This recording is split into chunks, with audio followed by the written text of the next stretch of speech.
It is a West Coast toast and roast first. Normally we record across three different broad locations, but today, for the first time ever, we are in the apartment of yours truly, recording in a small, huddled circle into my iPhone. Welcome, gentlemen. Oh, thank you for having us. And by the way, he lives at 247. Hey, whoa, Sherman Wallaby Way. I didn't want to dox anyone. Thanks for having me. Yeah, my pleasure. Hope you didn't mind the white tea and sage room spray. It's my personal favorite.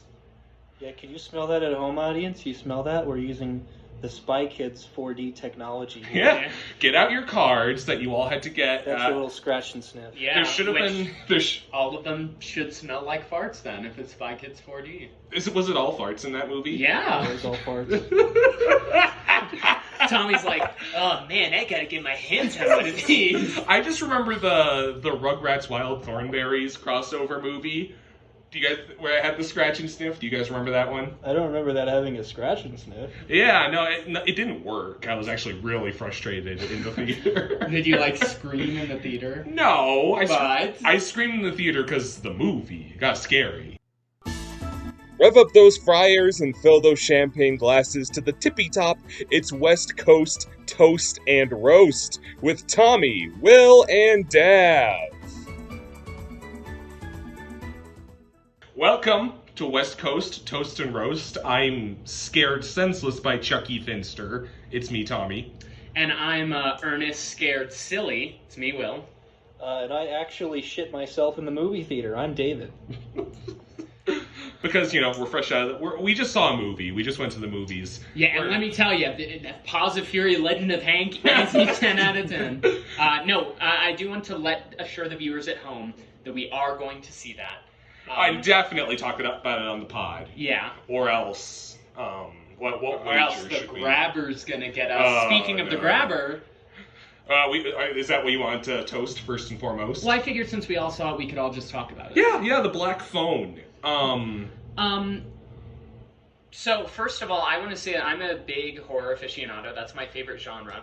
And I really enjoyed this one. I think the grabber, played by Ethan Hawke, which is a really funny name. I can't quite say it seriously. But that being said, this is probably the best...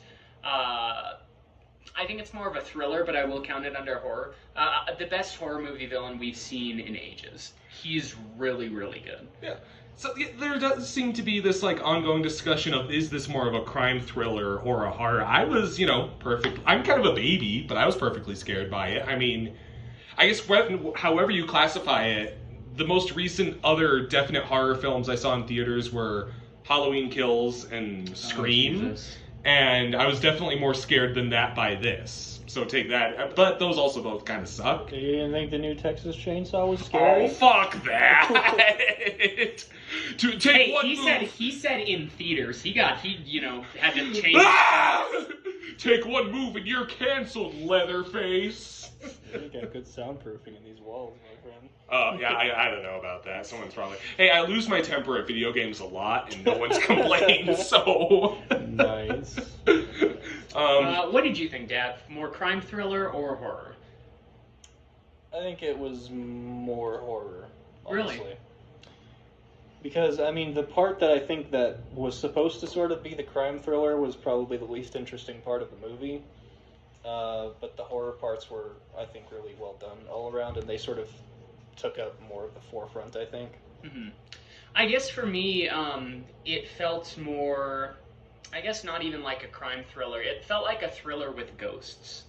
I don't know why any of these fuckers ever blast out of the wall and do a big cum shot. No, and just because I wasn't shitting my pants doesn't mean it's not a good movie. I thought it was really enjoyable, especially because I think the last horror movie I've seen in theaters is the one that I don't even think was scary, and I'm going to roast first. But let's talk about this first. Mm-hmm. Yeah. Gosh, you got to get through some I was at a shaky start with this one. There's some I don't like to be mean to kid actors, but there's some real kid actors in this. Like, there's one or two instances. Have you ever seen that anti-bullying PSA where it's like the two kids walking through the hallway and then he like stops and he's like, whoa, what? Oh yeah, he time stops him. He time stops him. The kid actor who's like his friend in this movie was like exactly like that kid. Yeah, he was delivering his lines exactly in the same way. It's just a kid. I wasn't going to single out any kid. Don't cyberbully this kid. I don't want another Jake Lloyd on our hands. But yeah, some of the kids are really bad in this and have some real PSA acting. And then there's some, like, honestly very hard to watch depictions of domestic violence, but that's just the kind of movie this is. Well, I thought they were very raw and real. Right. So it was hard to watch, but it was extremely well done. But once the actual conflict kickstarts and the villain actually gets involved, you just it's incredibly solid. I'm trying. What I liked about this one is that there's this is hard to discuss without spoilers, but I will say this movie has a sense of humor I almost didn't like, in that it does go for the weird gag now and then, but every time it does that, it kind of comes back around and becomes a bit relevant. I'm talking about, I'll be as vague as possible, the brother character and the wrong house. Both, do you know? Yeah, I get what those you mean. are both instances that both almost read to me as like, oh, that's kind of just a dumb throwaway thing. But they actually managed to circle it back around in a way that kind of impressed me. Yeah. Yeah, I think it's a cool concept. I didn't know it was based on a short story. Time to read that, because I did enjoy this. You know, a decade from now, we're going to start seeing films based on, like, analog horror web series. Oh, jeez. Well, it's already happened with fucking Candle Cove. Oh, yeah. Technically, yeah. That's Kinda. a creepypasta. Creepypasta. Although analog horror has been, like, I feel like it's kind of a dying breed now, because a lot of the analog... What? The shit you fucking get invested, it's kind of a dying breed. Well, I mean, like, a lot Guys, of... I'm just starting to lose faith in Zelda CDI YouTube poops. It's kind of a dying Hey, breed. analog horror is good. But a lot of the, like, creators I like have kind of been steering away from that and just been, like, making short films, which, like, they're okay, but it's, like, part of what made it special was this kind of format that I think they're straying away from it a little bit too much. Yeah. Right. Speaking of creators, the director of this is Scott Derrickson. He was the man originally set to direct Multiverse of Madness, a film that you may recall we didn't really like. He left from that one. A lot of people assume because of creative differences. He actually discusses that he had a lot of childhood trauma. He was having a hard time unpacking, and so he moved, and so he was like, I shouldn't be making a Marvel blockbuster when this is like at the forefront of my brain. And you can kind of glean a lot from the fact that this child abduction and abuse story is what he wound up doing to kind of Cope with that. yeah, as a coping and perhaps I'm putting too many words into his mouth. I don't know his life, but I can imagine this being pretty cathartic to create. It did strike me as a bit of as an extremely solid, like, it goes from horror to like ghosty revenge fantasy in a way that I found pretty satisfying. Yeah, I could definitely agree with that. The way they handle the ghosts is very creative, and I like that a lot. The ghost shit was some of the best. I like the punk kid a lot. For the small time we had him, they did some really cool formatting stuff with him. This does see the return of a Hollywood trope I thought we were done with, and I'm not thrilled to see return, and that's cute little girl swearing. I kind of thought we left that behind us. Yeah, a girl in this movie says, Jesus, what the fuck? I didn't do it, fuck faces. Yeah, I thought it would have been funny if it ended there, but then she goes on for like a full like minute, just like, what the fuck, Jesus? You're not even real, Jesus. You're not even real. It's a little unclear what because there's something, this girl, this isn't a huge spoiler, it's conveyed early on that she can do shit with her dreams and kind of see into these events, but it became gradually less clear how that intertwined with the titular black phone, if at all. And I felt that could have maybe been finessed a little better, but I'm also a little thankful they didn't just like spell it out for us. I guess I thought they explained it pretty well, at least towards the end there. Yeah, with the punk kid. Yeah. Mm. I Yeah. assume that. I'm not going to spoil anything, but I assumed something through that. Okay, all right. We can just probably leave it at that. But I think that was pretty solid. It jumped into my top 5 of the year, Fair enough. personally. Yeah. Well, I mean, I just figured since I usually start. Yeah. I don't... Well, this is my apartment. Yeah. Well, then, do you want to start? And you telling me? ate my Chex Mix. You offered me your Chex Mix. For the audience at home, their faces are gradually getting closer and closer to each other, and they look like they're just about to kiss. It's really riveting. Oh, of course. Let's hear it. Well, first roast. So my first roast, and this is one that I was looking forward to quite a bit, is David Cronenberg's new film, Crimes of the Future. I thought I was a David Cronenberg fan because I saw The Fly, and that's one of my favorite movies. But after this and watching some of his stuff, I'm not quite so sure anymore. So the thing about Crimes of the Future is it's a body horror film, and the concept is that humans have evolved past the point of feeling pain. So they do these, like, they call them desktop surgeries, where they'll basically just, like, do surgery in public because they don't feel any pain, and it starts to become like a performance art. Like, there's this dude, the main dude, Saul Tenser, has this thing called accelerated evolution syndrome, which is a little corny. But the deal is he grows new organs daily. And so he puts on shows kind of like you'd see at like a magic show, where his wife, lover, it's not quite realized, will like cut him open and like take out the organ. And he'll be looking like he's, getting off to it because, as they say, surgery is the new sex in this movie. Here's the problem, though. That's a concept that could be really cool.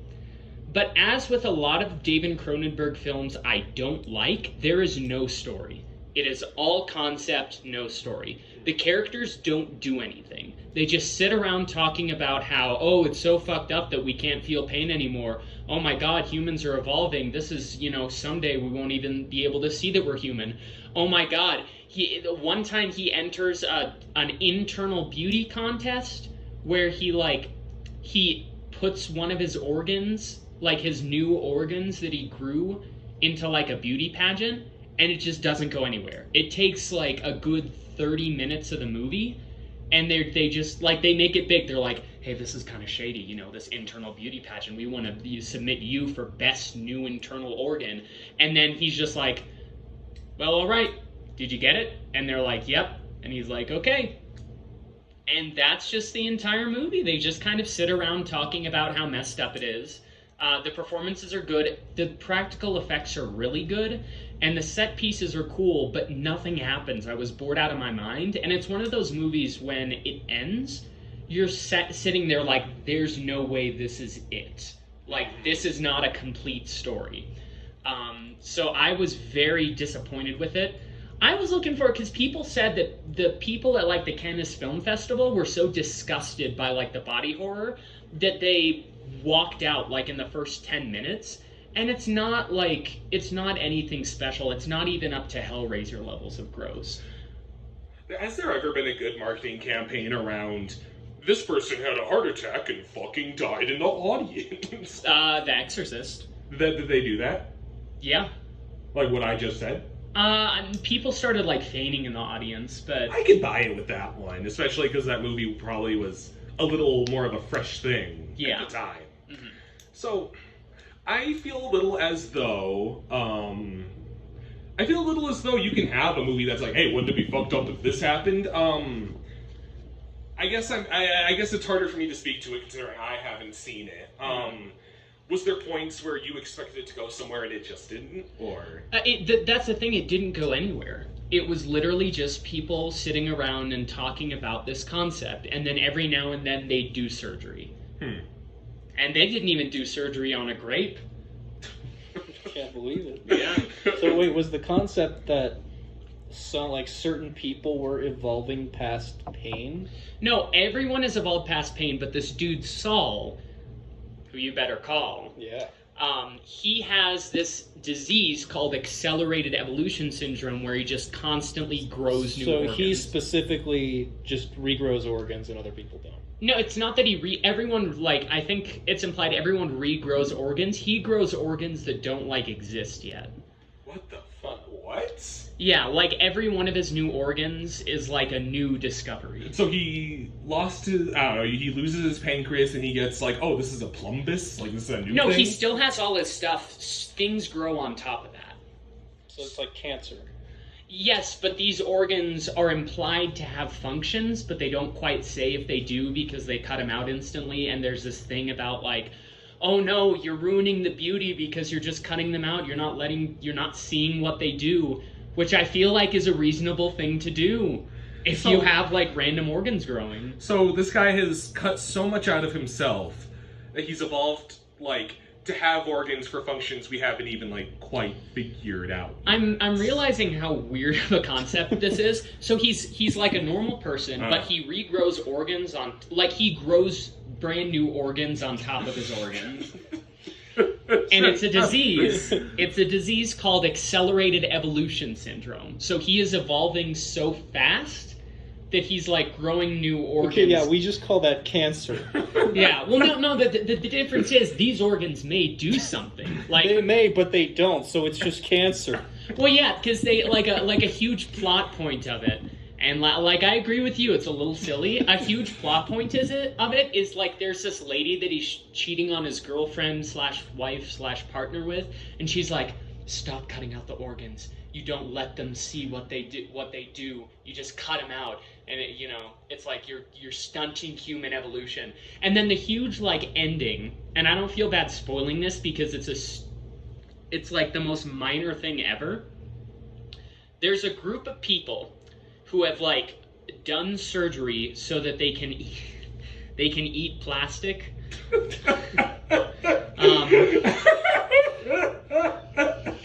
Finally! Why do they want to eat plastic? Because the world is, like, there's garbage in the ocean now. What happens to the plastic after they eat it? They digest it.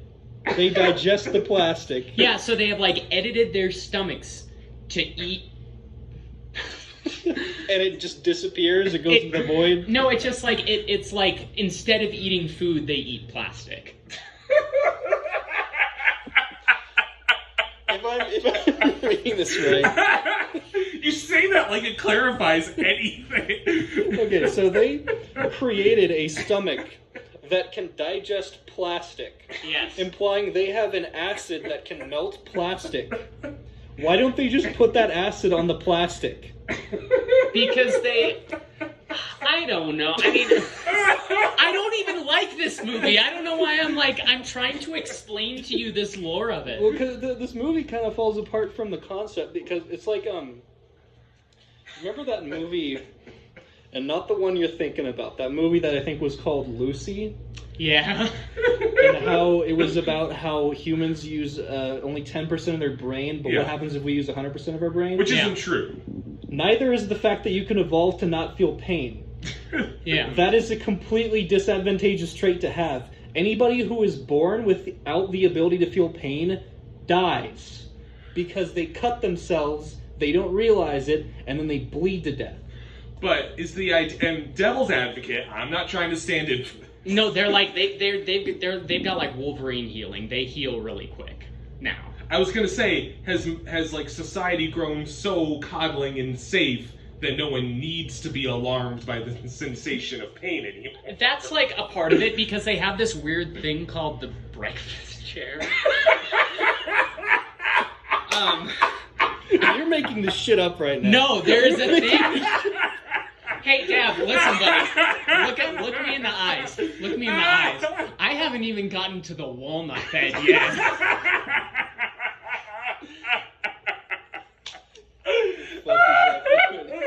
I kind of want to show you this now, just so, like. Oh my god! But the thing is, it's also boring. It's like. I don't see how anything with a breakfast. Well, the thing is, there's, like, people. This makes me think of Did either of you watch Grim Adventures of Billy and Mandy growing up? A little. A little bit. There was the episode where they're in court and they keep on interrupting the judge, and he declares, "Next person interrupt me sits in the pudding chair."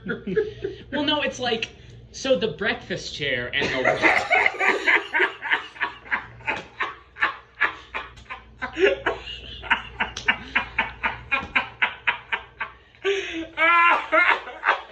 So the breakfast chair and the walnut bed, right?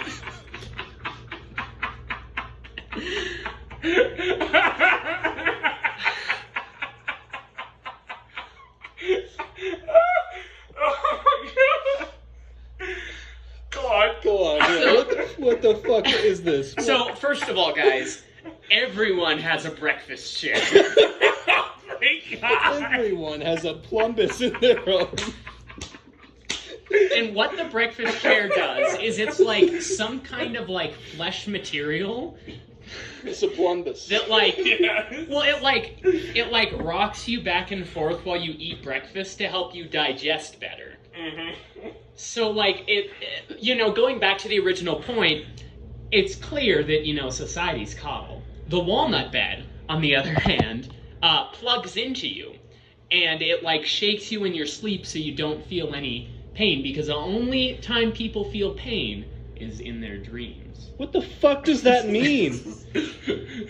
Exactly. It means they get visions of alternate universes where the stoplights are reversed and sandwiches are inside out. I don't fucking know. Anyways. I think it was a bad idea to start with this one. I don't know where we're gonna go from here. Yeah, I mean, the thing is, like, it could work if the story was as interesting as the world building, because like in the concept of the story it almost works. Like, obviously when I'm telling you about a breakfast chair it seems a little silly, but there's no story. And like the dudes who can digest plastic, the deal is they're like, there's too much plastic, so we've got these stomachs that can help us digest plastic and use that as energy instead of food. And then the deal is, at the end of the movie, Saul finds out that his stomach has naturally evolved to eat and digest plastic. So I guess the point was that human evolution is like leading towards a point where like we eat plastic. But like that's how it ends. Is this Cronenberg's like, we eat plastic just as we consume social media. We consume the artificial. No, it's just like, because it's presented in the plastic eaters, they're the good guys. Oh, thank God. So that's Crimes of the Future, and it made me realize that a lot of David Cronenberg stuff that I don't like is because he's got these cool concepts that he just like has people talk about, and then the story only happens in like a smidge of it. That was the same with The Brood, and that was the same with Naked Lunch, which I both watched, and those are minor roasts too. It's just these cool concepts that people just sit around and talk about, and they're like, oh man, wouldn't it be crazy if this happened? Anyways, let's go back home. Second conversation. Hey, Dad, you seeing bugs? I'm seeing bugs. Isn't that crazy? Going home. Hey, Tommy, I'm seeing bugs. You seeing bugs? No. Oh, okay. I'm seeing the breakfast chair, baby. And it sucks because The Fly is really good. It's the perfect like intersect between like concept and story. So it hurts to see that like that movie, which I love so dearly, is accompanied by some that I'm like, I didn't care for this. Yeah, that was Jeff Goldblum, right? Yeah. Jeff Goldblum, I'd argue, never been in a bad movie. Not one relevant to this month. Yeah. Hey, Dav. I'm passing it to you. David, the floor is yours. Okay. Gotta follow up the fucking walnut bed and the plumbus. Okay, I guess I'll also give out a roast. I'm kind of having to come up with stuff on the fly because I didn't realize we were gonna do this today. But I'm gonna roast Obi-Wan Kenobi, the Disney Plus series, because I don't know how you guys felt about it. Did you watch it, Tommy? Only the first 3 episodes, and I told Will was rude and spoiled. No, I'm kidding. I told him You to spoil. told me. I'm joking. It's another corn nuts issue. I was curious what was so divisive about it, and I asked Will. So don't sweat any spoilers. So. See, the thing is, it has problems. It's very flawed. I could look past that for Ewan McGregor as Obi-Wan Kenobi and Hayden Christensen / James Earl Jones as Vader Anakin. That being said, I do agree that it is very flawed. I just personally enjoyed it. I'd like to hear your thoughts. I enjoyed parts of this show. Like you said, Ewan McGregor and Hayden Christensen, they are fantastic as usual. I feel like the character of Obi-Wan, unfortunately, just doesn't match up as much as he did before. They have him doing some really strange things and just being kind of overall pretty incompetent. But, that being said, Ewan McGregor is still a lot of fun. I do still enjoy seeing him play that role. I won't go too far into spoilers, but the scenes that we do get with Hayden Christensen are also pretty phenomenal, yeah.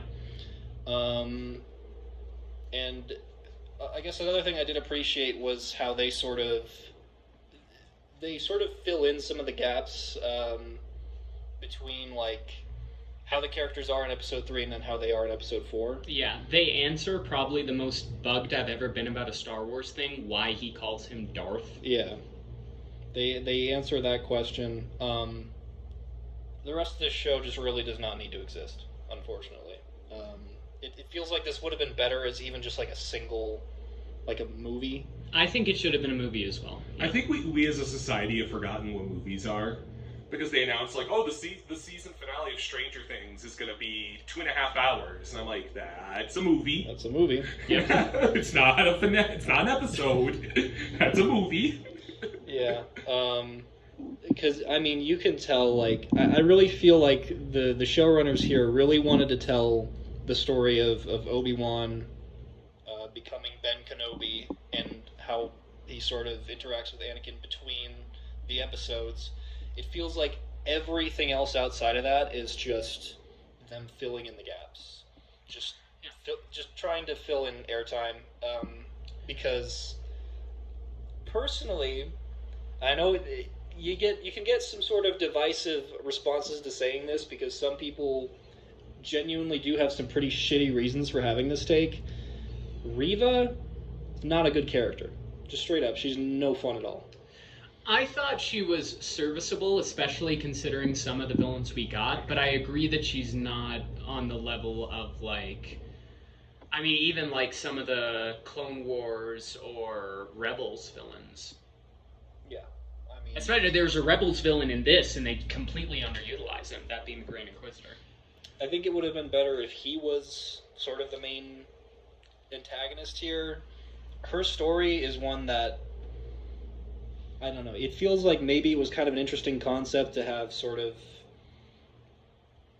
Again, I can't really go too far into spoilers with it, but they do something sort of interesting with her backstory that just doesn't pay off well. It contradicts itself a bit. It does contradict itself quite a bit.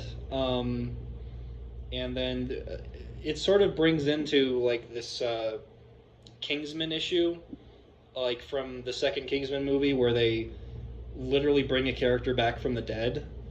This show does that 4 times with a bunch of different characters. You're gonna have to text me because I only remember one. But there were multiple instances of They heard the fans, they revived Greedo, and I was happy for it. No, this was before Greedo got shot. No, that's right. This was before that. I can never keep track of this shit. But it does just bring in a really crappy problem that... maybe I'm also sort of thinking of how they sort of did the same thing in Rise of Skywalker. They kill off a character, very seemingly definitively kill off a character, and then just for no reason at all, they don't die. Somehow, they this return. character returned, yeah. And you can chalk, I think, a lot of that up to the fact that... No one likes an ending. Yes, but also the fact that the lore of Star Wars has always been... We're surrounded by stuff that if you're a special wizard, you can do really anything with it. See, and I guess that is a perfectly serviceable bullshit excuse that they can use in Rise of Skywalker. But I'm not excusing it. They don't even try that here. They just kill characters, and they just don't die. Yep. That is just straight up what they do. And, outside of that, even, there's more problems with this show, beyond the fact that it isn't really a story that needs to be told, especially in this holistic sense. I don't like what they do with Leia in this show either. Yeah. It's not good. Are we talking her personality, or... Just overall. I think she shouldn't have been in this show. Yeah. So, what I kind of like is that it explains how Leia even knows to reach out to Obi-Wan you feel him being the last Jedi is more than enough, is kind of the vibe I'm getting. I feel like it would have been a perfectly fine explanation to just say that, her father told her about him. Them sort of interacting like this, I think, creates more problems than it solves, because they really build, a good connection in this show. Technically, they would want you to believe that. But, then you watch A New Hope, and they don't really seem to give a shit. True. Actually, yeah, when you put it that way, that's true. I don't have much else to add about that. Yeah, that goes out. I think Leia is definitely probably the weak part. I'm not going to, it's not the actress, it's the way she's written. Yeah, I mean, she's a perfectly fine child actor. Yeah. I will say it does, in my opinion, make a lot more sense for Obi-Wan to be a kind of hermit who's lost all hope than Luke. And they kind of did similar things with, Luke in The Last Jedi and Obi-Wan here, in that they've, kind of given up and detached from the Force. But I did feel like it made more sense for Obi-Wan's character, considering what he went through with Anakin. Yeah, I mean, Obi-Wan, in his eyes, they completely lost. Yeah. In Luke's eyes, they won, and he just, fucked up. He had a bad dream. He had a bad dream. God. So, and like I said, first 3 episode guy here. What's the issue with? Because I can't help and kind of devil's advocate too. I feel like Leia, even as an adult, can be a bit smarmy. She can be a bit of a little shit. Do you feel? I think it's the what I like to call the Deadpool paradox. Mm-hmm. And that is that when a character acts these way as an adult, it's endearing. When they act that way as a kid, it's annoying. Why is Deadpool a kid? What? Because Deadpool is kind of the quintessential, oh, hey, I'm funny because I'm annoying. It's subjective. Go on. But, when you have a character oh my gosh, I can't even remember who. I guess, Leia, who does act similar, it's just not as endearing because it comes across as, instead of, hey, I'm making a joke, as much as, I, want my toy. All right. It's not even really her smarminess that bothers me. It's just, there's, one of the major problems I had, and this isn't really a spoiler, this happens pretty early on. You probably even saw it, Tommy. Leia sees, a wanted poster of Obi-Wan in the city, and immediately figures out that they kidnapped her as bait for him to come and get them, and then she initiates another chase scene, which is another big problem with her character for some reason. She keeps running the fuck off. She runs the fuck off, and she outruns everybody who is 3 times her size somehow. Dude, did you see how fucking fast she goes in Last Jedi? Oh, yeah. Yeah, Mary Poppins is her way up. I think Last Jedi in broad strokes does things okay. Who okayed that sequel? I think it's funny how I was playing Lego Star Wars, and in that game they parody things. And in that game, she takes out a fishing pole and wraps it back and reels herself in, and that unironically makes more sense. I don't have a problem with Leia using the Force. It just looked so fucking goofy. Yeah. Yeah, so it's not just her being annoying or smarmy for me. There's a lot of just issues with her character in the story. Just things that are just really hard to ignore. It feels like they're intentionally setting her up to be the punching bag for the viewers. I wonder if they'll make Leia a Star Wars story, and it'll just be her hanging out. You know they will. Don't take that, Disney. They're I'll doing sue a you. Baby Groot show. I don't. They're also doing a show on Echo from Hawkeye, who was like, I think they thought that everyone would love Echo, but no one is like interested. See, I just finished Hawkeye a couple weeks ago, and I don't even remember who that is. She was the deaf lady. She's getting her own show. She shot Kingpin in the face. Spoilers. Oh, it's like a year. Not a year. It's Like half a year. 5 months, yeah. Almost 6 now. Jesus. Yeah, that's weird. Yeah. I mean, I feel like they thought that, like, oh, this character is going to be a fan favorite. But even on, like, the Marvel Cinematic Universe subreddit, which is the most, like, apologetic stuff, someone posted something and it was like, who's excited for Echo? No. I was looking at the slate of upcoming Marvel projects trying to scan which ones might have Kate Bishop, and I was just, like, really bummed out. Yeah, sorry, Jeremy. No, it's alright. But, overall, Obi-Wan Kenobi, just major disappointment overall, because, I mean, beyond just it being kind of a bad show, it sucks that it's a bad show about Obi-Wan Kenobi. Obi-Wan is, like, full stop my favorite Star Wars character. Yeah, they didn't have to try very hard for this to be good, and yet somehow it's still bad. It's probably not as bad as Book of Boba Fett. I haven't watched that, and probably won't If be watching it. you watched Book of Boba Fett, you wouldn't even be saying that it's bad. If you watched Book of Boba Fett, I will say, I always like a little bit of spotlight to Uncle Owen. oh yeah, no, they just the unluckiest man in the galaxy. yeah, no, they without spoiling anything, they put in a debate that if Uncle Owen had prep time, he possibly could beat Darth Vader. Oh, fuck off! Yeah, you just reminded me of the other problem I had, which was the mind reading stuff that they sometimes use and sometimes don't. That's always been a thing about Star Wars. Like there's always like the mind. That's mostly been an issue in the Disney with just era? like Disney era. Yeah, Yeah. So, like starting from The Force Awakens, like sometimes we might use the mind stuff to interrogate you. Other times we gotta use equipment. Yeah. It's like, you know, I've never had too much of an issue buying that the light side of the Force can do all this insane shit, but they do have a code. They have something they follow. But that doesn't explain how when you turn over to the dark side, all the Sith users can't just, like, red mist you in an instant. Like, if they're untapped and untethered, they should not be... I mean, they don't lose, I guess. But it should not be in any way difficult for them. Yeah, I guess... I mean, I always thought that, like... The dark side has the lightning, but the light side, you get to come back as a ghost. Like, that's the trade-off. And again, I may be, like, oversimplifying it, but that's kind of the way I've, like... Any of these fuckers ever, like, burst into the room and say, fuck, there's a bantha cock in my house? Well, the Clone Wars explains that most of the light side users can't come back as a ghost, though. That is true, yeah. Like, so well, you have to like learn how to do it. You mean yeah. Kit Fisto's not coming back as a ghost? I'm sorry, Tommy. I think Qui-Gon was the first one to learn how to do it. Yeah.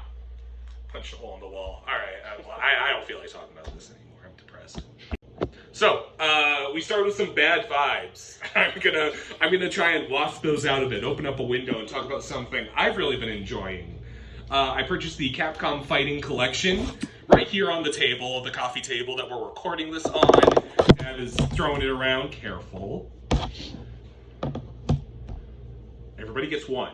And pretty much every game on there is a bop. Red Earth is Red Earth, but it's okay. Just about every game on there is a bop. I, in particular, want to praise the game known to some as Darkstalkers 3, known to others as Vampire Savior. Though I am roasting one aspect that we'll get to that. But I've always loved Darkstalkers, but I've never actually owned a version at my home. I've always had to go to the arcade near me to play the original Darkstalkers. So this is my first time having unfettered access to a better version of Darkstalkers, and yeah, I've been missing out. It's one of the best fighting games ever made. I agree. Yeah. Absolutely. Just, Darkstalkers is, they finished Street Fighter, and they were like, we want to do something wackier than the stretching yoga man. So you get all these wacky Halloween monsters. A vampire, a Black Lagoon monster, a Sasquatch, A succubus. Yes. I know that one. I understood that reference. And put them in this fighting game where, and obviously back when the first Darkstalkers was made, there wasn't quite as much thought around meta, so everyone has the most insane shit you've ever seen. Anacharis, the big-ass mummy dude, can transform you into a little puppy. And when characters get electrocuted and set on fire, they get like a Looney Tunes-ass reaction. Darkstalkers 3 doesn't remove any of that, but refines it in a way that kind of teaches you how the game works and actually structures it into a meta. And what I really appreciate about that, I played as BB Hood. I like her a lot. She's this little Red Riding Hood. She's like cute and adorable, and then she pulls out a Glock. She's a little hunter. Yeah, you played as Ultima. Yeah. And she has a move where she shakes up a bottle of champagne, and it spurts out fire at the spout. And I do this move midair, and my opponent gets like the Daffy Duck covered in like black soot with two big eyes, boop boop, and I notice I can't damage them in that state, and it just creates this interesting language of when cartoony shit happens, that's the cooldown.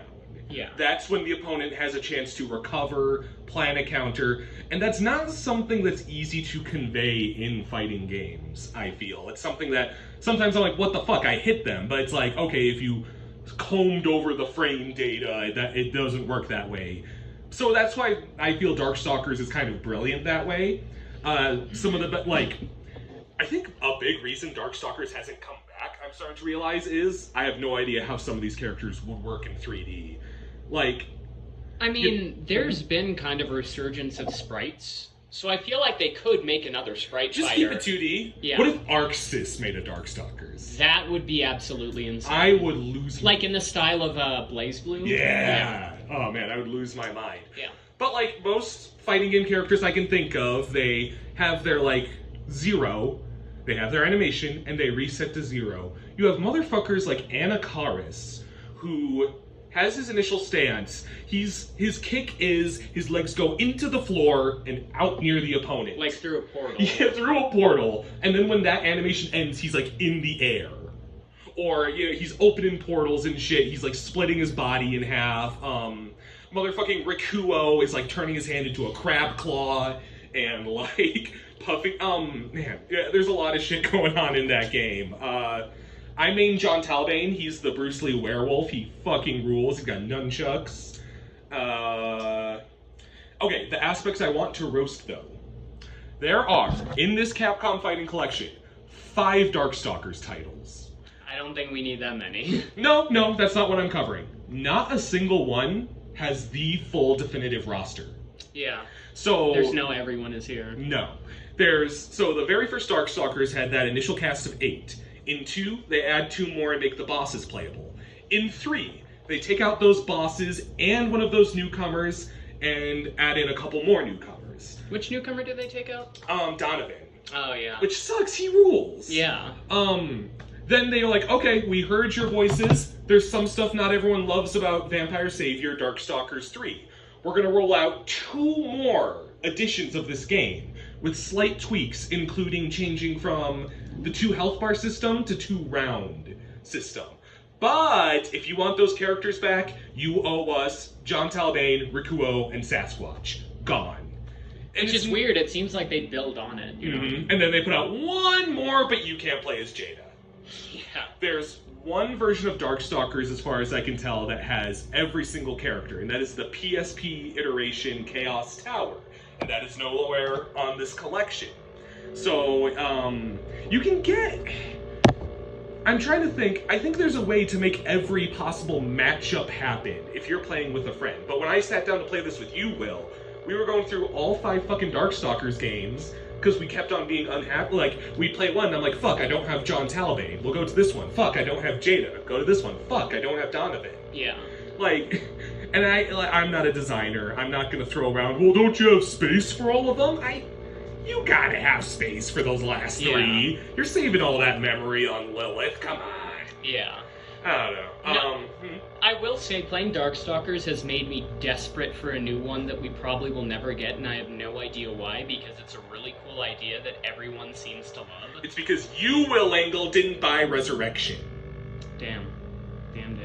No. Anyways, I think the cool thing about Darkstalkers is, even if I don't like a character, I can't deny that every single one of the cast is pretty cool in their own right, and has their, like there is no, unless you count Lilith, there is no Ryu, Ken, Akuma, Dan type thing. Almost no one is are like a palette swap of yeah, some kind. and it's not even like, they don't even share moves. They are so, like, terminally different from each other. Yeah. And we were talking, I would like to see a new Darkstalkers with some newcomers, like, because there's always been the Darkstalkers who are the monsters, and then there's been two hunters, and that's BB Hood, who's Little Red Riding Hood, and Donovan, who's like a sage, but he's also has like stand power. He's like half vampire. Yeah. So I would like to see, maybe they put in one, because there's never been like slashers. Those are huge now, so there could be a monster who's a slasher. And then maybe there's another hunter who's like Ash Williams from Evil Dead, which Dav and I, we're both into that. And then maybe there's the final boss this time, who is also playable, because final bosses should be playable, is a fucking Cthulhu creature. How cool would that be if there were like Lovecraft creatures? If they took cues from Shumagorath. Oh yeah. Oh, that'd be so cool. Oh man. I think they should make like an evil Pennywise clown, but also make her a hot girl and cash in on Classy Fever, baby. No. I'd be into it. Her win pose is like she ties the opponents No, to the ground. Tom, don't say anything else. She ties them up with a balloon and they float off. That'd be kind of fun. That'd be kind of fun. Alright, well, that's my piece on Darkstalkers. Alright, back to you, Will. Okay, so this is one I didn't toast last time, but it's been probably my favorite movie recently. And Tommy texted me afterwards, he's like, fuck, you didn't mention this. The Bad Guys. So first of all, I want to do also this is a toast, if you couldn't tell. I want to do a mini toast to Spider-Verse, because that has had the best and most positive impact on animated movies in the past, I'd wager, like 20 years. Mm-hmm. The style of Spider-Verse cannot be understated. And it's clear that it takes some inspiration. It's kind of that, CGI, but vaguely cel-shaded. The animation is beautiful, but the characters also move like they're in a cartoon, which is super cool. Like, there's a scene where Mr. Wolf comes in to rob a bank, and he, kind of walks off in a funny way, and it's great. The character designs and animation are top tier, but the story and action are also really good.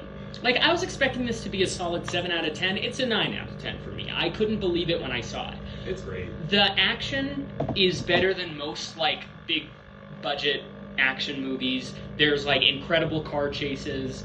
All the characters are fun. You're always rooting for at least one. The hand-to-hand combat is good. The story is very silly, but it works because it's kind of over the top. And I don't think a silly story is anything to sneeze at unless it's silly but tries not to be. This is a silly movie and it just works so well. The piece of choreo that I keep mulling over in my head is the opening car chase. They're picking everyone up on their way. They're approaching Mr. Shark, who's the master of disguise, and he's dressed up as a construction worker. And he's directing a porta potty hoisted up by a large construction equipment. And then he hops in the car. The police car's on its way. He directs for it to drop, and the police car crashes into it. Yeah. I feel like that's Bad Guys in a nutshell. That's what you're going there for. Yeah. No, there's a lot of just really genuinely funny stuff for adults and the young ones.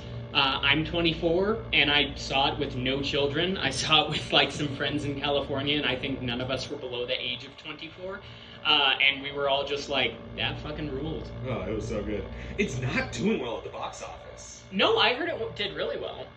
It was never number one, I don't think. It was. Yeah. It was? Yeah. Oh, fuck me. I just feel I kept seeing top 5, and then they would always be teetering around 4 or 5. No, when it came out, it beat Fantastic Beasts. Oh, good to know. Yeah, no, and it made its money back, and I think it did pretty well overseas. I guess I don't see animation Twitter going insane like they do over every animated thing that comes. Maybe I'm just animation Twitter is animation Twitter. Perhaps we'll cut them. Yeah. you know, like I saw more love for the Bob's Burgers movie. Than I've this, seen honestly. nothing from the Bob's Burgers movie. Interesting. All right, circles, different circles. Yeah. Which was okay for the record. But Okay. also, the thing is, controversy creates, like, good talking points. Like, for Turning Red, it was the art style and the whole, you know, puberty stuff that Christian moms didn't like. And for Bob's Burgers, it was that fucking clip of Family Guy saying that show looked like it was animated in a moving people car. want it to be in its corner. Yeah. But for the bad guys, it's just so good and works on its own. There's nothing controversial about it. It's just a damn good story. And like I saw people talking about it. Someone did a really cool artwork where it was like the bad guys doing like an all-out attack from Persona 5. Cool. And like one in like kind of an anime style. Yeah, I do think it's, you know, different circles. I think it's second only to Megamind in the DreamWorks Power Ranking, in my opinion. Yeah. Man, you like Megamind more than Shrek? Or Shrek 2? I think I do. Fair enough. Megamind's a good movie. Megamind's awesome. I do think this is my new favorite DreamWorks movie, but the nice thing about DreamWorks is most of the movies that I revisit, I'm like, this is pretty good. This has aged well. There's this weird ravine where it's either like really good or there's this bizarre ravine and no gray area where it's like, oh, this is shit. Yeah. I think you rewatched the B movie and you were like, what the fuck? Oh, yeah. Yeah, you just watch Ego instead. That's Oh, yeah. Mini Toast, Iga, it's the B movie, but like on crack. Yeah, I think I toasted that one a couple of months You back. did, because I remember that was the lost episode. Oh, was that the lost episode? That's a shame. Yeah, the one where Steven Spielberg showed up. Yeah. Anyways, that's my point on the bad guys. Was there anything else you wanted to mention? I will say, okay, normally I hate when something involving animals also involves normal humans. Because like in BoJack Horseman, I find the animal designs more interesting, and I don't want the humans to be on screen. I don't want that. You're not as interesting. The human characters in this are just as well designed and funny, if not in maybe some cases more. That fucking police officer. Oh yeah, voiced by Lois Griffin. Voiced by Lois Griffin. So good. Yeah. No, I think the best thing I can say about the bad guys is that it is like one of those movies where, like, yeah, there's a great message that, like, people who have been grown up, you know, being told that they're bad sometimes, like, you know, fall into those things and that can hurt them a lot. But, you know, they can realize that, you know, making friends can get you hurt, but it can also make you a better person. And that's like, you know, a simple message and good. But if you throw the message outside the fucking window, it is so much fun. It is, you know, like drinking pure adrenaline. I look forward to the day when Tommy gets me the collector's edition for my birthday. So, yeah, absolutely. Ooh. Yeah.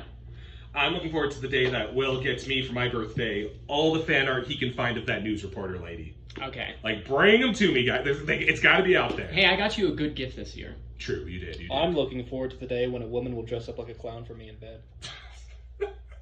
You were against the Clussy when I suggested it. I'm coming back around to it. Oh. That's like the grabber. He wears different masks, and this one is the Clussy I mask. want to make Whoopi with her cushion. All right, Clussy boys, all you. Okay. A couple of nights ago, I watched a movie called Drive My Car. Which is the sequel to Psychic Pebbles' Get Out of My Car. Get out of my car. This is the good ending where the car is teleported to Japan and it has a dramatic story told around it. So I only know the title of this, and like me. And the poster is fucking sick. It is pretty fucking sick, yeah. There's like the dude in like kind of a leather jacket. Yeah. But anyways, tell us about this car, Dab. So, this movie... Dab just, I don't know why, I know I'm interrupting, but I'm just like, Dab goes on, I'm like, Dab, that's the plot of Herbie Fully Loaded. Yeah, I mean, I guess I wasn't really knowing what to expect when I went into this movie, because it won a lot of awards, I think, last year. Did it win Best Foreign Film? I think it did, yeah. This just came out last year. It's a very slow burn. I'm kind of reluctant to like pick it for movie night or something, because it's like, number one, it is exactly 3 hours long, and it feels like 3 hours. Uh-huh. It is a long movie, and there is a lot of just visual, like, not even, like, storytelling, but just sort of, like, kind of just, like, vibes, which is nice, but, if we brought our friend Troy in to watch this movie, he would fall asleep probably, like, 20 times. Hey, what else is new? Troy, if you're listening, you really got to stay awake during movie night, buddy. This is like his sleeper agent call. This movie doesn't really... I mean, so, the pace of this movie, I'd say, is mostly pretty steady. There aren't really a lot of moments in it that, like, jump out as really super big or impactful. It's sort of, like, the whole movie itself is sort of what you take in as, like, the message. It starts out, like, the first, like, hour is, like, kind of confusing, but sort of the last 2 hours are just kind of reflecting on that first hour and, like, really putting it together. Because a lot happens, like, in the first hour, and you don't really know what to think of it, and you might even think that it's, like, on its own, if the movie was just that first hour, I would say this is a bad movie. Because a lot of character decisions and the way that people, like, react to certain things that happen is completely stupid in a vacuum. But once you sort of get to know the characters better as it goes on, it starts to just make a whole lot of sense and everything just kind of clicks. It's honestly like, and I put this in my review, it's like Audition if Audition was a good movie. Also covered in our last episode, I believe. Oh, yeah. Was it? I don't know. I mean, I think it's probably the most evil movie I've ever seen. I'm sure we roasted that at some point. So, this is a scary movie? No. But You told me that it was more like the themes of Audition. Yeah, it sort of has a similar start to Audition, kind of. Okay. But, and sort of because the main character is like a director of some sort, and he's like directing a multilingual play in Japan, so you have people like speaking like German and Japanese and stuff. You even have somebody doing sign language, which is pretty cool. And they hold auditions and stuff, and I noticed a lot of, like, the first half of the movie almost felt like it was kind of calling back to Audition in a way. There's a lot of, like, parallels, but it doesn't get fucked up at any point. Like, really, it's just like a very straightforward, like, natural, normal sort of narrative. There are, without going into spoilers, there are things that are implied to be very fucked up that happen off camera, like entirely off camera. But, you never see any of that because this movie doesn't make that the point. The point is sort of just everything else that's sort of happening, sort of in the, like, the mundane part of their lives. Yes. All right. Like, normally this wouldn't be my type of movie, but it's just, like, really, really well done. Fair enough. So, it sounds a bit to me like it's just kind of a slightly strange slice of life. Yeah, kind of, I'd say so. It's just that it has, like, one, like, main message, and it just really, really sticks with that, and it does it very well. All right. I guess if I ever have... I struggle a little with... I'm going to sound like such a... I guess, like... I have, like, slight attention issues, like a 3-hour subtitles film. I might have to break that up into increments. Yeah, it took me, I think, 2 days to really get through the whole thing, but still, I think it's still worth the watch. If nothing else, just to see, like, I don't know, how good a, quote, boring drama can be. I think this is really, really as good as it gets. Just overall, really enjoyed my time with it, so... Cool. Too bad I'll never know what it's like to drive their car. Yeah. Yeah, you'll never know. No. All right, boys. I think it's time we talked about Jurassic World Dominion. Oof. The dumbest film to come out this year, quite possibly. Quite possibly. I remember watching the first Jurassic World was like, I don't know, it was like the earliest I could tell, oh, these can be bad, huh? Yeah. I'm not like a big Jurassic. I didn't even see the second Jurassic World, but this one is all about locusts and asexual mini-me's, and yeah, it lost me.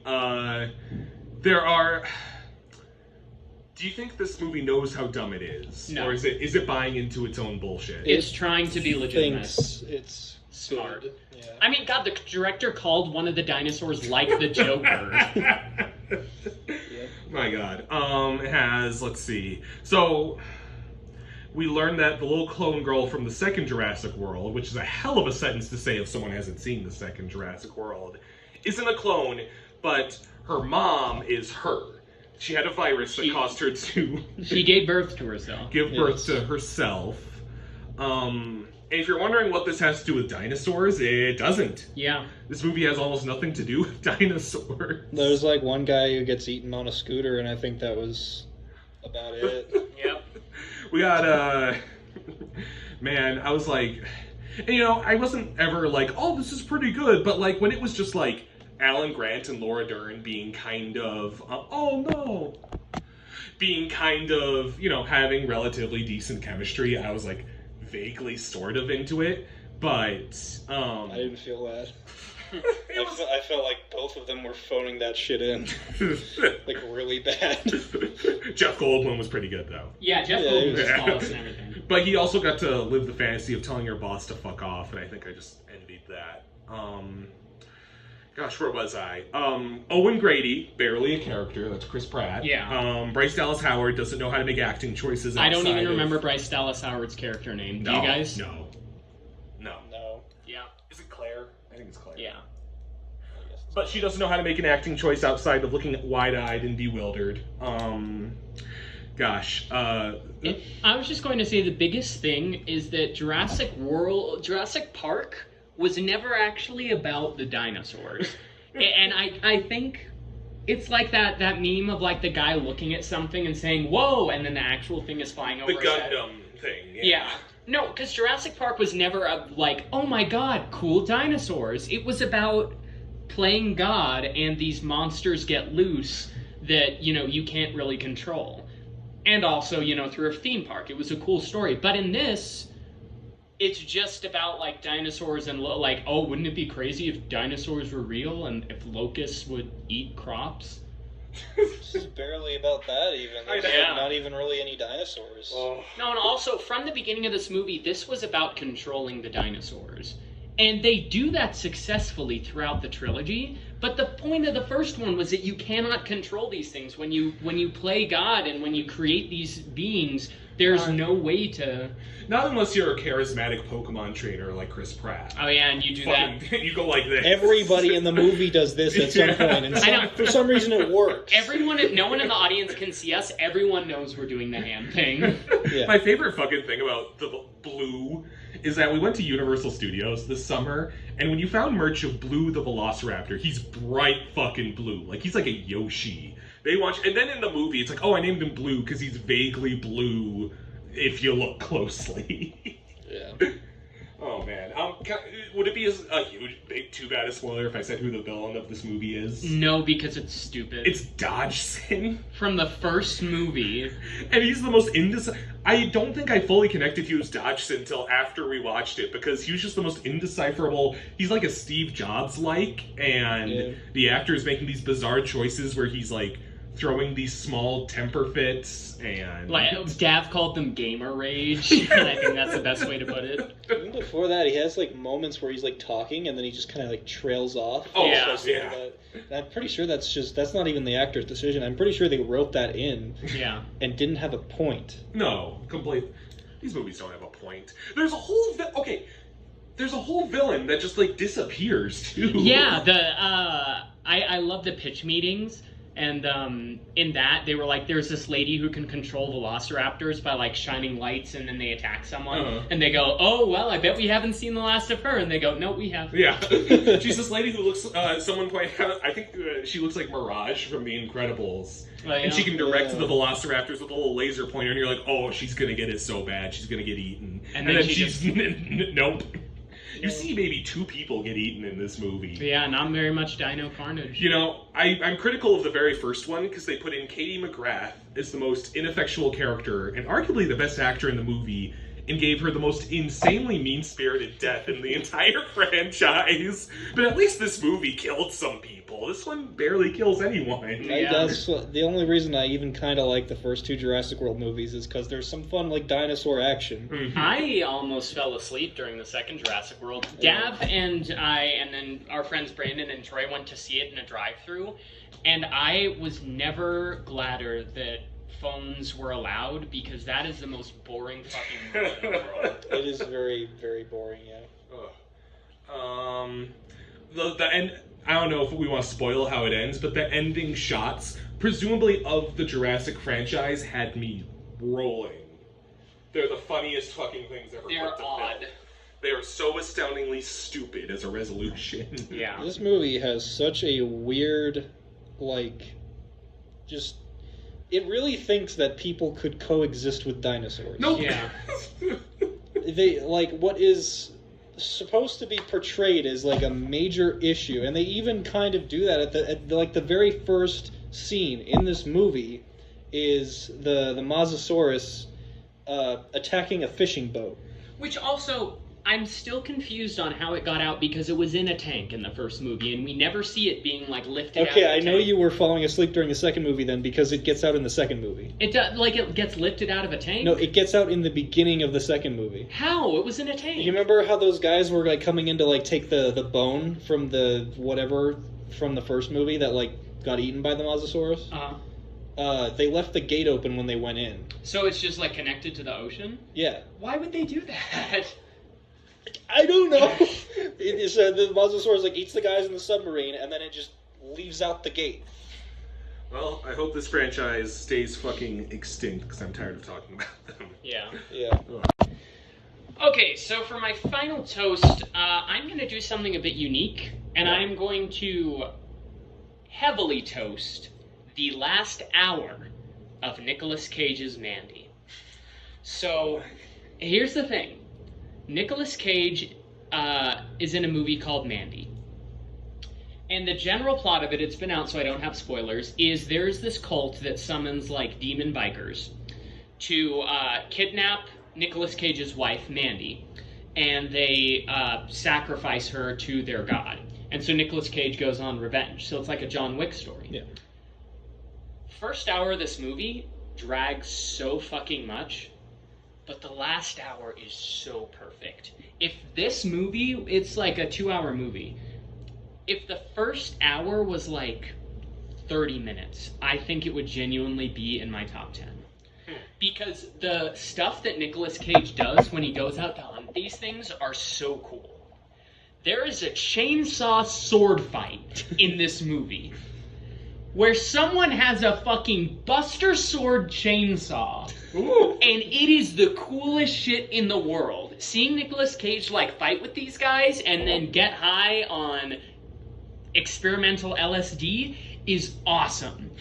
But the first hour can be done in, like, 5 minutes because no one actually cares about, you know, as much as it sucks to say, no one really cares about the person who dies that becomes the catalyst for these John Wick-style movies, you know? Yeah. So, like, but there's so much, like, depth to her, and it's like, and then when she dies, it's like, well, I still don't really feel anything. And then there's also, like, there's just a lot of buildup, and it's a bit too much. But that final hour, holy shit. There is a scene where Nicolas Cage, he, like, fashions a broad axe out of steel, and he, like, goes to the demon bikers, and, like, one of them, like, falls down, and he slits its throat, and, like, bathes in the blood, and it's the coolest shit ever. And then he, like, takes, you know, liquid LSD, and, like, kind of goes a little crazy, and it is just so fucking awesome. If the rest of the movie was like that, it would be so perfect. Like, I rated it an 8 out of 10, because that last hour is so good. But god damn it, why couldn't it get to the point? I have a question. Yes. How old is this movie? 2018? 2 years, yeah. Okay. is this buying into, like, the epic baconness of Nick Cage? What do you mean? Like, is this... I feel like it goes beyond that, right? Yeah. It's more than that, because... It's not just like a massive weight of unbearable talent type thing. Okay. It is like... Because we have Willy's Wonderland, we have massive weight of a series of unfortunate... just a wave of, what if Nicolas Cage was badass Reddit wholesome Keanu? Hey, I liked Willy's Wonderland. Yeah, I did too. I think you're the only person in the friend group who didn't tell me. I'm the only person in the friend... What? No, but Anyway, anyways... you get what I'm at. I can see where you're coming from. And while I don't agree, I think this would have worked if it was... it doesn't play into Nicolas Cage, but he's so good in this. Like, Okay. I couldn't see anyone else playing this because it is like that type of Cage character. But it's also one that's like, you know, it's very over the top. You know, at the end he sees his dead wife and he's just smiling with his face covered in blood. And it's, you know, zany and crazy. But it works really, really well. Mm-hmm. Alright. Yeah. It does, like, the first bit, it's really weird.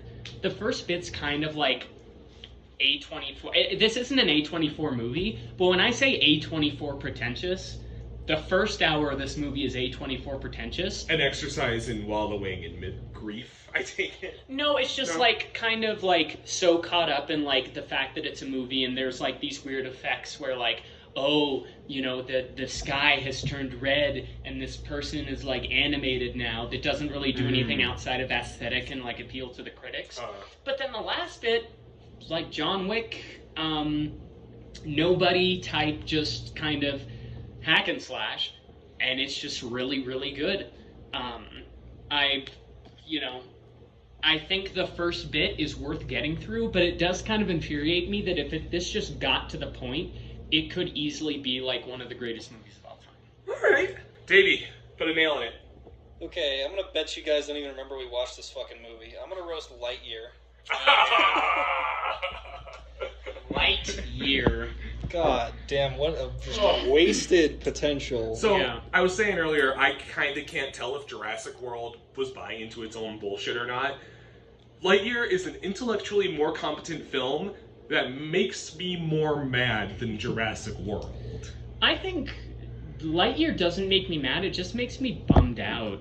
Like, it could have been... It had a cool concept, and it's got some cool stuff in it. Like, there are some things I like, but overall it's just kind of, like, well, that didn't need to exist, and that was forgettable.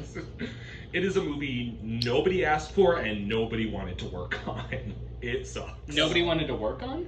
Do you think anyone was amped to be like, oh my god, can't wait to write the backstory for... Can't wait to make everyone do the Leo point when Buzz says there's no sign of intelligent life.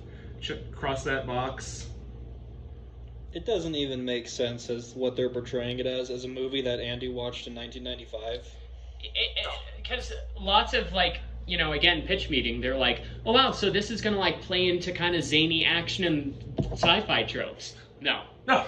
This would be the perfect chance to make a Pixar Starship Troopers. Yeah. And that would have fucking ruled. Without, you know, people getting their heads blown off. Yeah, they could do something, though. I would like to see Pixar make something like that. Yeah. I mean, Pixar has made so many cry movies and has an audience that has graduated to be so old. Do you think they could just make an R-rated one? Yeah. I don't think they would, Honestly, but they could. They could. I don't think that Disney would let them do it under their flag. Oh. Yeah. I think possibly the worst part of this movie is Zurg. And that is the part I was most looking forward to. I couldn't even, like, think up a way to make Zurg this bad. Like, if you asked me, think of a way to make Zurg really bad, I couldn't come up with this. That's how fucking bad it is. Zurg is, like, such a cool idea, too. They didn't need to do this. No. Yeah. It could have just been cool Emperor Zurg. He's an evil alien guy. Mm-hmm. Yeah, and What it's do you need? evil Emperor Zurg. Yeah. But he is not an emperor in this. No. The explanation is awful. And they, like, stretch so much to play lip service to what we already know. Yeah. Like a... Oof. And it's like, the way it's set up is that it's sort of... It kind of undercuts your expectations based on what you already know about Buzz Lightyear and Zurg. In the Toy Story universe, this is like the progenitor of Buzz Lightyear. Yeah.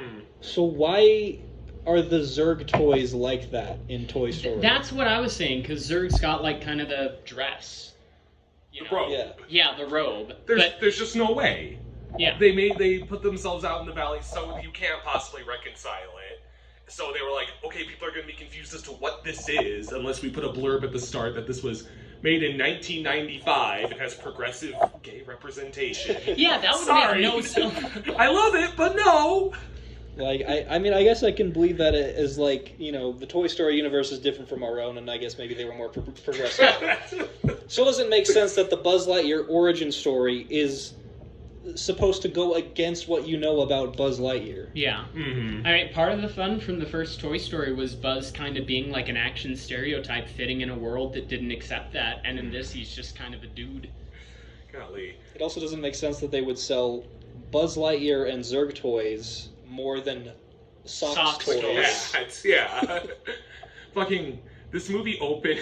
Have you seen the Joel Haver skit of movies love to open with shit like this? And it's I'm the director of Fuckers, and I hope you like this movie.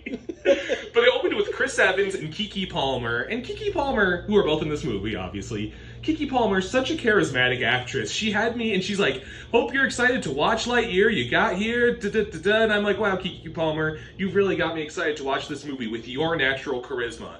And in this, she's directed to be like a cardboard cutout. It's not good. Her thing is she's afraid of space. Yeah, she's very afraid of space. The side characters are doing nothing in this movie. The worst fucking There's, side character. Not going too far into spoilers, what they do at the end of this movie, completely useless. No. There's absolutely no reason that they do anything that they do. Because it's sort of, like they're on a timer, like to get out of the ship, but like the side characters don't know this. And yet, for some reason, they magically appear from whatever they were doing right next to the ship they need to be on to escape. And it's...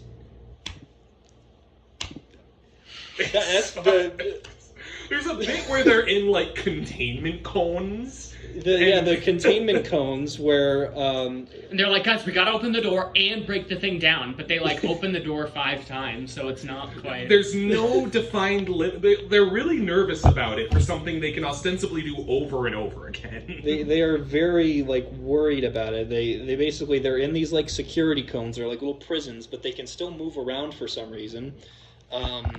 There's, like, a power panel, and they need to cut the power so that the cones will go away. But they also need to open the door so that they can get out, because if they cut the power, then the door can't open. So they cut the power, and then the room just starts breaking in half. There's no stakes in this movie. Like, it really, like, portrays it like you can see the characters physically looking worried and like they're in distress, but you don't feel it at all. There's nothing to, like, worry about in this movie. And, like, this is coming off of Turning Red, one of the most sincere movies I've ever fucking seen, and that got dumped on streaming. Yeah. And this is what they're like, oh, this will be the grand comeback for Pixar after almost, 2 years of streaming exclusives, is honestly probably the worst thing they've ever made. I'm trying to think what else, I haven't seen Cars 2, but... Oh, well then... Hey, Cars 2 has Bruce Campbell in it, so that's an instant 10 out of 10. I think Cars 2 is still more fun to watch, even if it's worse. Honestly, yeah, that's where I'm kind of coming from. Garbage movie.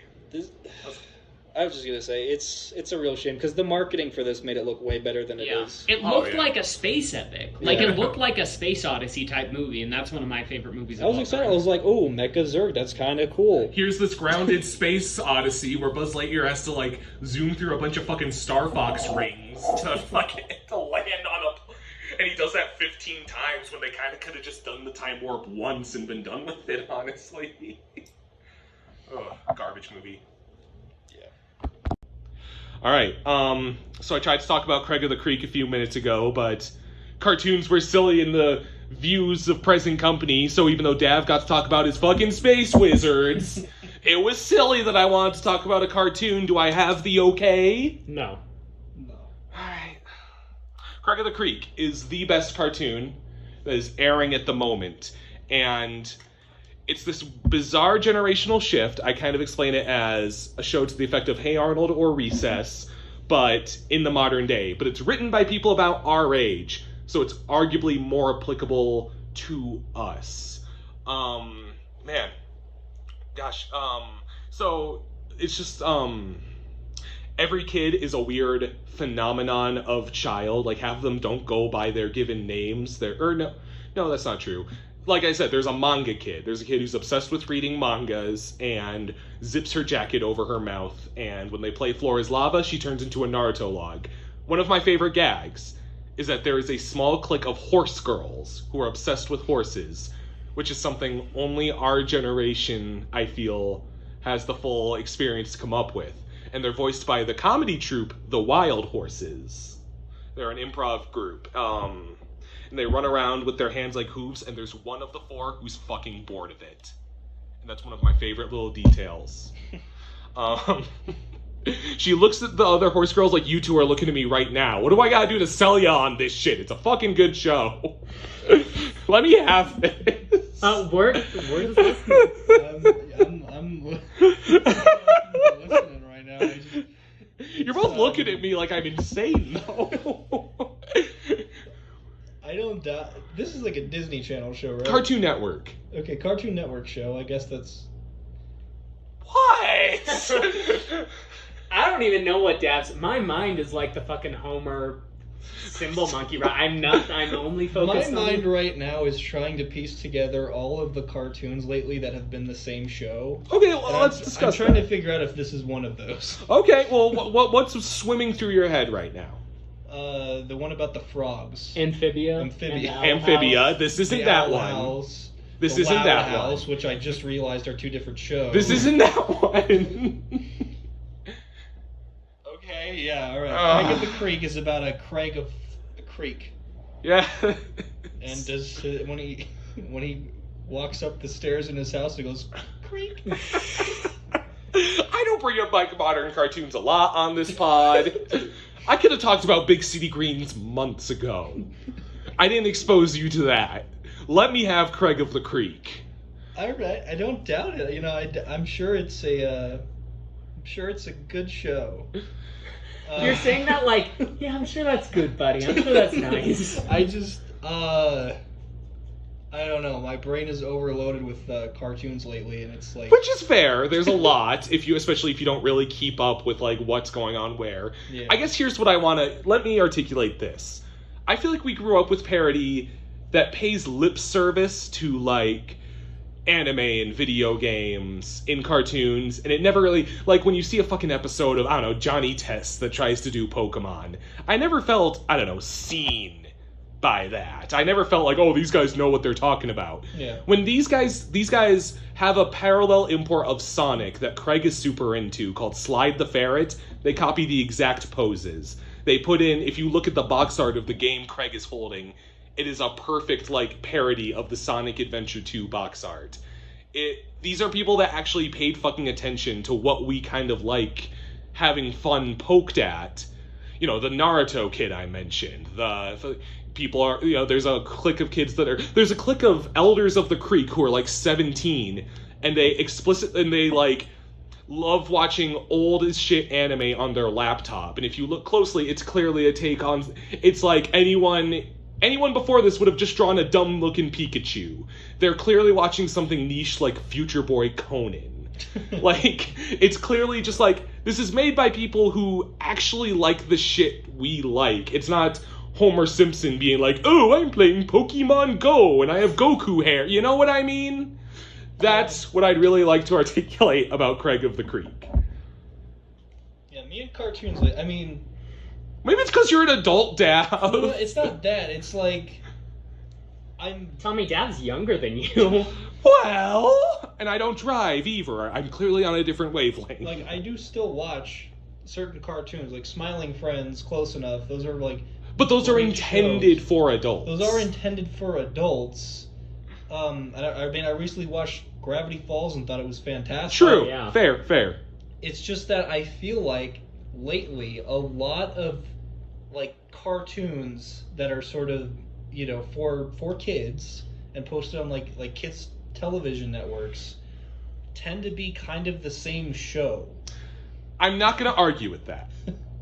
And mostly because I haven't watched Owl House and Amphibia. I tried them both, and even me, with what I'm displaying as rather saccharine taste, I was a little, send it back to the kitchen. Maybe just not quite for me.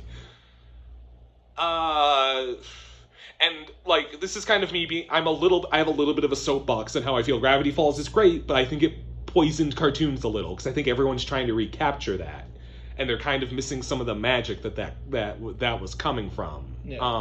And even Craig of the Creek, like I think also what's very special about it, there is some ongoing plot elements that I feel some people are getting exhausted by seeing in Amphibia, and how Twitter explodes every time bleep bloop the cardinal dies on Owl House. That's another thing. A lot of these shows are kind of built like they put in certain moments that you feel like that's intended to be tweeted about. It's not in the show because they wanted to put it there. It's because they want people to talk about it.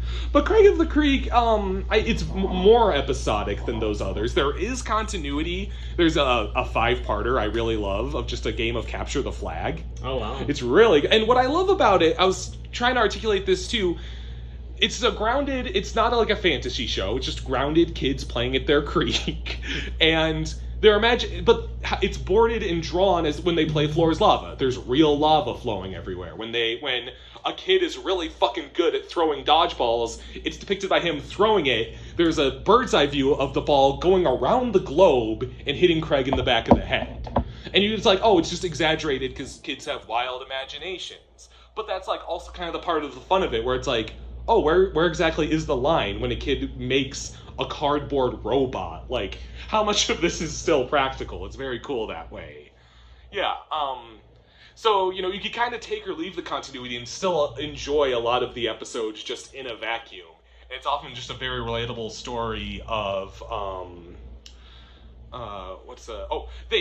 they wander into a point of the creek where all the kids are obsessed with JRPGs.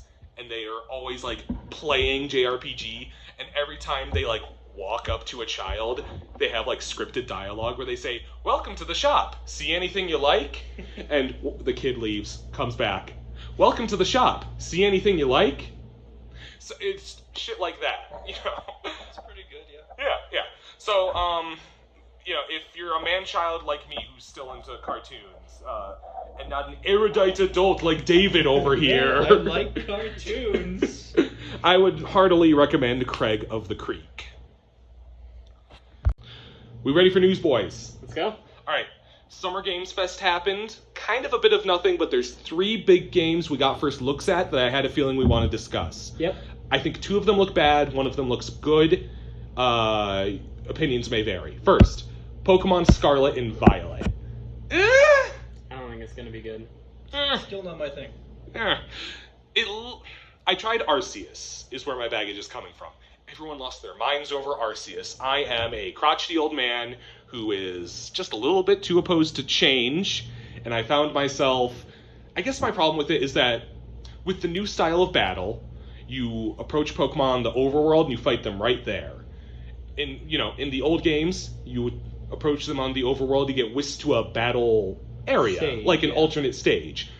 The overworld in Arceus is ugly as sin. So you're fighting them on these awful textures and it's like, oh, I came across this, Bidoof on a weird incline on a hill, and half his model is glitching through the mountain that has an ugly texture. And I'm like, I see who this is for, this kind of sucks. So I'm not thrilled that this seems to be going after, Similar. yeah, a similar thing. I mean, honestly, the big thing that, bugs me is that the characters look like preschoolers. Mm-hmm. And the thing is, I can't believe people on Twitter are like, well, they're supposed to be 12. 12-year-olds don't enjoy playing as 12-year-olds. Yeah. Like, yeah. the reasons that the other characters works, even if I didn't like their design, is they looked kind of age neutral. But in these look like fucking kindergartners. They look like little children. It's terrible. I can't believe people are defending. I mean, people defend anything Pokemon. I'm really excited to see how the alligator turns out. I love a good alligator. I will say, despite my doubts, I would play this game in a heartbeat over fucking Sonic Frontiers, game number 2. Yeah, that one looks a little... I mean, it just kind of looks like someone modded Breath of the Wild. It looks like, Sega, hire this man! After they do, like, the first thing in Unreal Engine. Yeah. Fucking... Looks very basic. It doesn't look stylized. There's, like, speed pads and bouncy springs, which are linear elements, and I don't see how those are fun in an open world game. Yeah. And like my ideal of Sonic has never been like the dramatic grass flowing in the wind Sonic. I like a kind of bright. It should be cheesy. It should be cheesy and bright. You wouldn't do like Mario with like Breath of the Wild Mario. Yeah. He has like combat in this game where he can like Zawarudo enemies, which is like maybe an idea, but like everyone's just gonna do the homing attack. Yeah. Looks really bad. The one the real discussion surrounds, and Will, you and I might have like anime thunder of the forehead here. Street Fighter 6. Yeah. Oh man. Dad, do you want to talk first since you're the farthest away from Street Fighter? Sure. Yeah, I mean, I don't really play fighting games much at all, but Street Fighter 6, it looks like a new Street Fighter game. Yeah. It certainly does. So, the big thing about me is sometimes I don't like change, but I think if change is done, it needs to be done slowly. For example, I think Street Fighter V handled Rashid very well, because they integrated him into the story without, like, the cost of, like, any old classic characters being, like, thrown under the bus. They also did that with, like, Nash and stuff. Nash has been in, not too many games, and he seems to, integrate with the cast really well. This game looks like it's just going to be like, man, fuck all your old Street Fighters. Look at this. We've got Luke, who's just Alex but lamer. And Jaime, who, Jamie. I've heard him called Jaime. The announcer just says Jamie, I think. Well, I guess Maximilian Dude was wrong because he was calling him Jaime. Yeah, I think I saw a stream where he was like, oh, it's Jamie? Okay, so yeah, Jamie looks neat, but all the leaked characters look like bait. For the most part. Like, I think one or two of them looks cool. I think Third Strike worked because they were such oddballs, but all the new characters look either like, okay, this could be cool, or like kids that I want to punch in the face. So here's where I want to play a little devil's advocate. Okay. My favorite Street Fighter character of all time has been there since Street Fighter 2, and it's Chun-Li. And she's in this game, and I'm just excited to play with her, and I don't feel like she's being deserved at all. Do you feel that same treatment has the potential to impact those other returning characters that are supposedly coming? I would like that, but it does seem like Capcom lately has just been showing, Luke, he's the new character. Luke, he's got, And I think Luke is, like, fine in a vacuum, but we have Alex, and they just kind of threw him under the bus, and I think Alex is a lot more stylized, because he's like... He's a New Yorker! Yeah, he's a New Yorker. He's, he's got these wrestling moves. Whereas Luke is just like this kind of... He's a streamer from Seattle or something. Yeah, he's like a pretty boy, and I want to hobbies in UFC. Yeah. Yeah, but I mean, like, he just, like, this thing of, like, pointing to the camera, it just kind of seems like they're appealing to, like, the TikTok crowd. But, like, all of these, like, the leaked characters, first of all, the returning designs for characters look mostly really good. Mm-hmm. But, like, the leaked characters, they're just all, like... They just all look like teenagers. And, like, as Street Fighter, yeah, you have all these new characters, but, like, Alex is clearly an adult, Urian and Gil are, like, older, Oro is a rotting old man, Necro and 12 are these, like, weirdos, Elena's, like, older. They just, and, this is an unfair assumption, because I haven't seen them in gameplay, I've only seen the leaks, but they just, like, kind of look like shitty, like, kids. I want to point out, I'm not on a different page from you. I may be within the same chapter. But if I saw that art of Jamie just standing neutral in the leaks, I really wouldn't know what to make of him. Jamie in gameplay is the most excited I've been for a fighting game newcomer in what feels like a long time. Interesting. I've always wanted a drunken boxer in Street Fighter. The way you can continually drink with him looks amazing. He has a borderline fatality where he literally goes for the jugular. When you drink enough, his hair falls down. The attention to detail is stunning. I will say, Capcom lately has been spot on with the games looking good. I don't doubt that the game. It's the RE engine. Yeah. It's all in the same. And I'm trying to level with you and pay lip service to what you're saying because I don't disagree. But I'm also really, really amped for this game. That's fair. I think the environments look beautiful. I think the characters we've seen so far, it's what I want to see. Here's how I want to articulate it. Street Fighter 4 to Street Fighter 5. I love Street Fighter 5. It feels like they just kind of glossed up Street Fighter 4 a bit. This is Tekken 4 to Tekken 5. This is Mortal Kombat Armageddon to 9 for me. This is this is the next step of what fighting games can be. Yeah. With the level of detail and the fucking paint splatters, the fucking, this is the most fun it's been to comb over, we have 5 minutes of footage and all the big streamers like Maximilian and Matt McMuscles are if you look really closely here, he has a sidestep. And it's I haven't felt that way since Mortal Kombat 9. Remember when MK11 was on its way and all we had was, oh, this one feels pretty stiff. I don't know, guys. Yeah. This game can kind of be however you want because we left it intentionally soulless for your customization. But this looks breathtakingly, I get it. I'm not trying, I feel like I'm being a little condescending here. I get that you don't like the identity of the urbanness and some of the youth culture. It's an identity, which is more than we can say about so much going on right now. That's fair, yeah. I guess it is just kind of taken in a direction where I'm maybe not I like the Street Fighter characters that have I don't know, I guess more either stoic or stylized personalities. Oro's kind of a silly dude, but he's very stylized. Akuma is super serious, and he's always Akuma.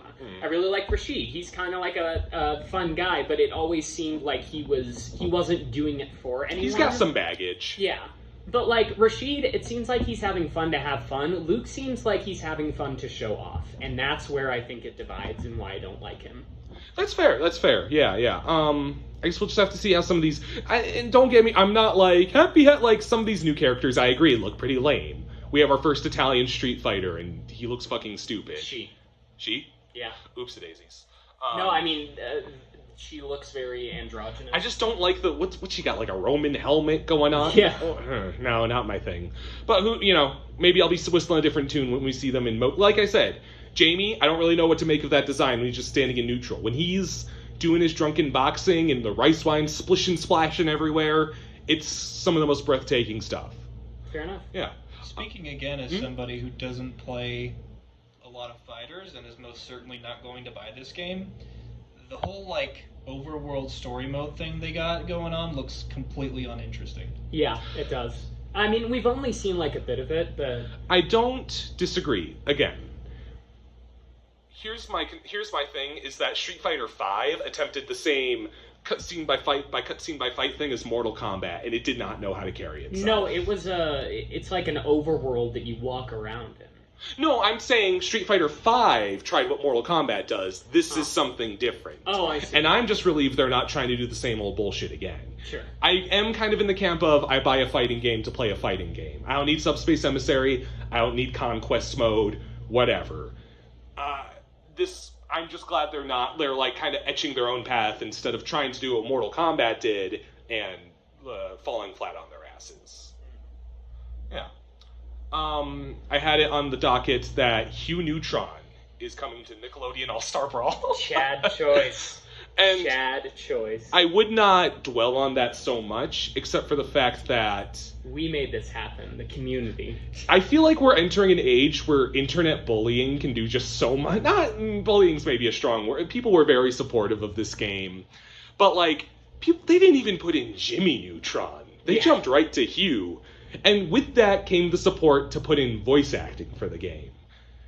That's just a weird place to be in, where it's Big Chungus can be in the Looney Tunes mobile gacha and shit like that. I don't know. I just found that really, it caught my eye a bit.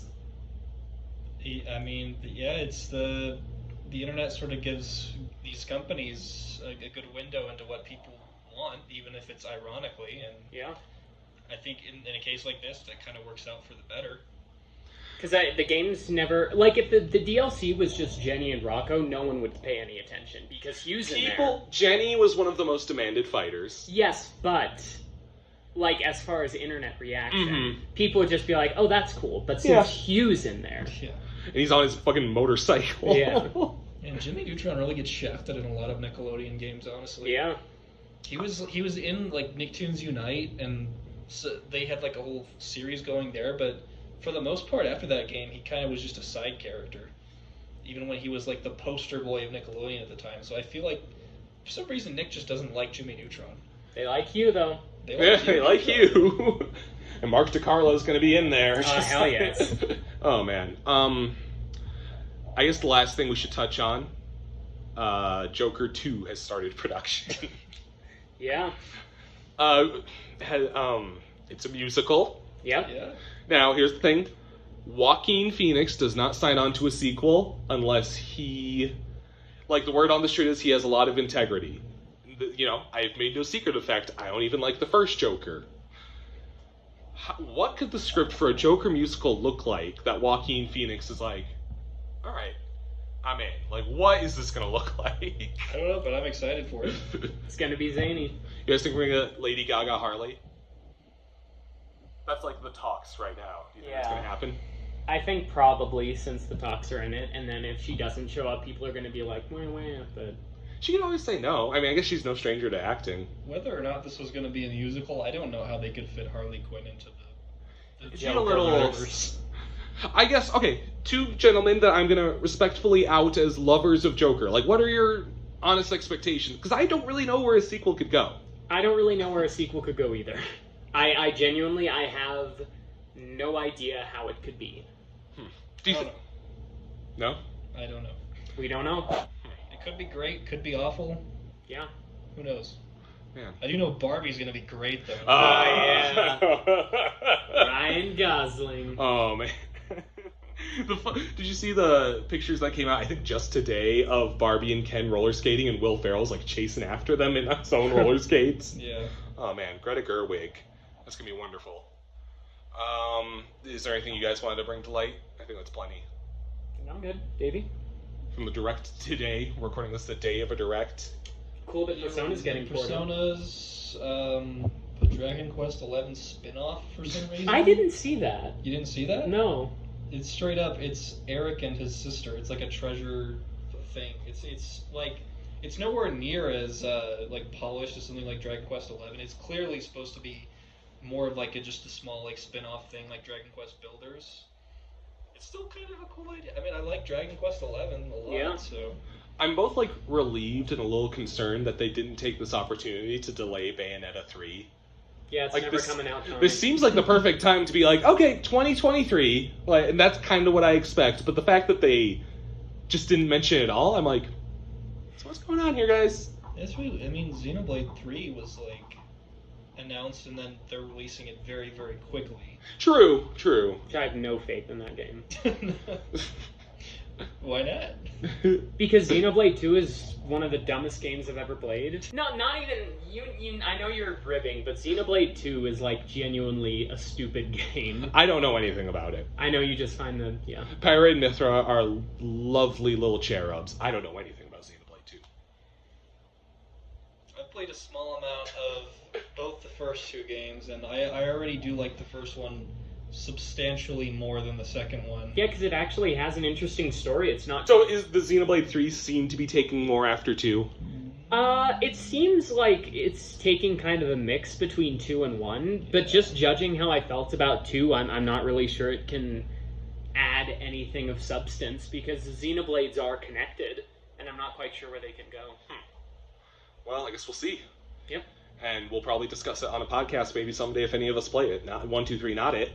Not Sorry, Davey. Oh, I need to play through the first two first. Well, I guess that'll about do it until next time. I'm gonna watch cringe cartoons. I'm Tommy. And I'm going to lament over the fact that these damn kids are taking over Street Fighter, and I'm Will. And I'm... Who is Buzz Lightyear? Where do you think he came from? What is his motivation? Hey, this podcast was listened to by a boy named Andy. Andy in 1995. 95. Andy put on his favorite podcast, and now he owns a body pillow of Tommy. Yeah. Ew, I don't I'm have Dad. Does that do you think body pillows are alive in Toy Story? Oh, yeah. Oh god, yeah, dude. Oh, dude, the anime figures in that. Oh, they've seen some shit. Well, Bonnie has a little Totoro, which I'm not implicating anything about that dynamic, but it does speak volumes to other weebs in this universe. Volumes. Yeah, we should probably cut it there, huh? Good night, everybody.